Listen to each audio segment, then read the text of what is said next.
겸손과 기도. 찬미 예수님. 그때 요한이 예수님께 말하였다. 스승님, 어떤 사람이 스승님의 이름으로 마귀를 쫓아내는 것을 저희가 보았습니다. 그런데 그가 저희를 따르는 사람이 아니므로 저희는 그가 그런 일을 못하게 막아보려고 하였습니다. 그러자 예수님께서 이르셨다. 막지 마라. 내 이름으로 기적을 일으키고 나서 바로 나를 나쁘게 말할 수 있는 사람은 없다. 우리를 반대하지 않는 이는 우리를 지지하는 사람이다. 주님의 말씀입니다.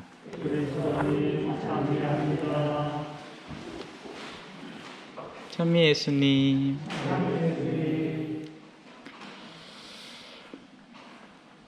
우리가 천주교 신자로 살면서 주변에 개신교 형제들을 종종 만나게 됩니다.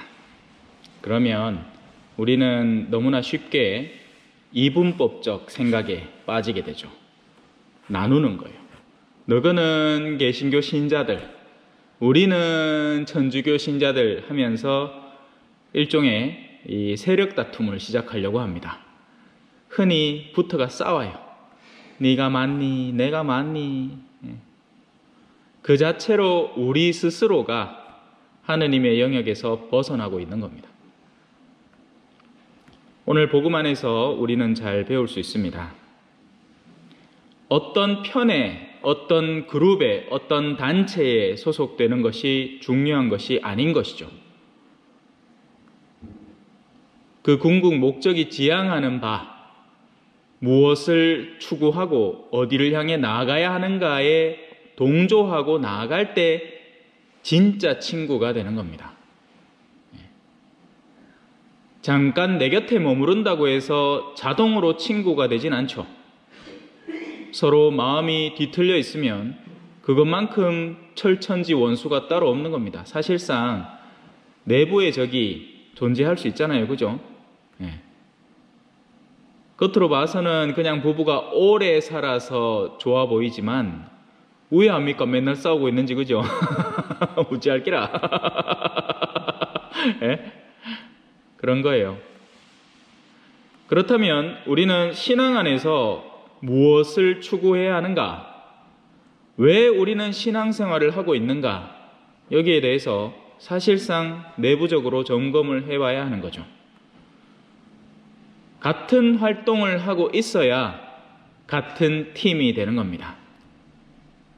사람들 중에 그런 사람들이 있어요. 엄청 싹싹거리면서 살살 다가와서는 속된 말로 똥구멍 간지른다 하지요. 엄청 기분 좋게 해줍니다. 그런데 그렇게 하는 목적이 내가 궁극적으로 추구하는 일을 도우려고가 아니라 결국 자신의 몫을 제대로 챙김받으려고 다가오는 사람이면 그는 나중에 분명히 적이 됩니다. 조심할 필요가 있죠. 지금은 엄청 잘해줄지 몰라요. 내가 어떤 권좌에 앉아있기 때문에 옆에 와서 막 양주도 사주고 막 재밌는 얘기도 해주고 막 칭송을 막 해줍니다. 아이고, 그 참 대단한 일을 하셨습니다. 그런데 뒤로는 항상 칼을 갈고 있죠. 내가 네보다 더 잘나게 될 때 나는 언제든 너를 찌르고 말 거야. 아주 못된 사람입니다. 조심해야 되는 거죠. 반대로 아무리 멀리 떨어져 있어도 같은 지향을 가진 사람들은 단 한 번을 만나더라도 한 번을 만나도 느낌이 중요해. 난 그렇게 생각해. 한 번을 만나도 순식간에 친구가 되어버립니다. 왜냐하면 지향하는 바가 너무나 닮아있기 때문이죠. 복음을 전하려고 하고 사람들을 구원의 여정으로 이끌려고 하는 사람인가, 아니면 그저 억지로 울며 겨자 먹기로 끌려와서 할 수밖에 없는 일을 억지로 하는 사람인지는 사실 금방 드러납니다. 자기가 정말 뜻하는 바가 있고 하면 그 일에는 너무너무 재미가 나거든요. 열정이 함께 동참한단 말입니다. 열정이 있는 사람과 열정이 없는 사람은 사실 금방 드러나요. 안 그래요? 여러분들 남편, 그죠? 내한테 좀 잘해도 해갖고 막 잘해주지도 않던 그 사람이 어디 가갖고 친구가 돈 벌 때 있다 하면 막 쫓아가든지 아니면 술 한잔 물어 가자 하면 미친 듯이 막 챙겨갖고 나갑니다. 그죠? 열정이 있기 때문에 그래요. 네, 술물 열정. 네? 우리 자매님들도 그렇잖아. 그죠? 남편 집에서 뭐 좀 챙겨달라 하는데 그거는 죽으라고 챙기기 싫은데 아가 와갖고 엄마 배고파 하면 한 상체를 내옵니다. 그죠? 왜 그래요? 열정이 있거든. 열정. 에? 사랑하거든요. 아는 내 허벅지 살을 도리내서라도 고기 구워주고 싶은 그게 엄마 마음 아닙니까? 물론 모두가 똑같진 않아요. 엄마 중에 못된 엄마는 자식한테 투자하고 있죠. 예, 무슨 투자 상품 맹키로 어린 시절부터 잘 키워가 엄마 요거가 나중에 내한테 돌아올 몫이 있겠지 그렇게 하고 있습니다. 예. 예수 그리스도께서는 당신의 이름으로 마귀를 쫓아내는 일을 선호하십니다. 그걸 싫어하는 게 아니에요. 그 사람이 개신교 신자건 불교 신자건 내 주변의 어둠을 정돈해 나가고 올바른 진리를 퍼뜨리고 있다면 그를 사랑할 수밖에 없는 겁니다. 그래서 나중에 우리 깜짝 놀랄 거예요. 내가 맨날 아이고 저 사람은 저래요 뭐 신앙도 모르고 저래 불교만 열심히 댕긴다 하는데 그 사람이 실제 한 일은 내 정말 주변에 가난한 일을 찾아보면서 뭐가 필요한가 혹시 도울 일이 없는가 그걸 성심껏 챙겨온 거예요. 불교의 가르침대로는 보시를 잘해온 거죠. 예. 헌데 천주교 신자라는 사람이 지 욕심만 잔뜩 나가 내 주변에 가갖고 쓸데없는 소리만 하고 너무 잘되는 꼬락선이 못 보고 꽁시렁 대고 있으면 하늘나라 가겠어요? 못 가는 겁니다.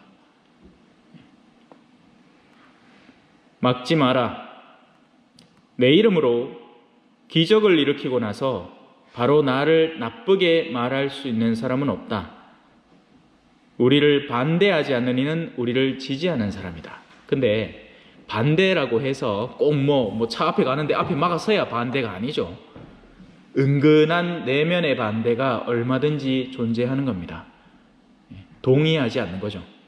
그가 하려는 일에 우리는 동참하지 않는 겁니다.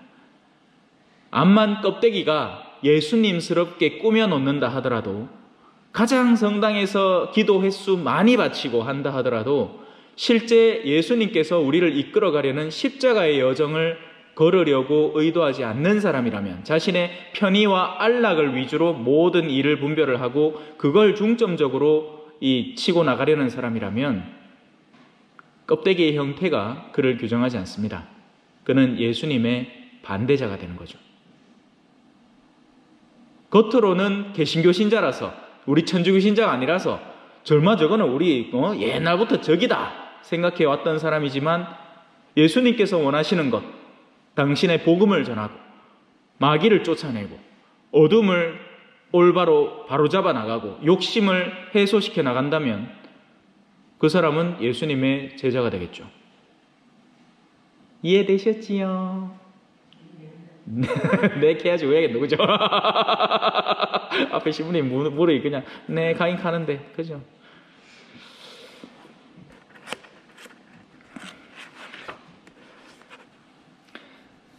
사람이 사람을 어찌 구원하랴?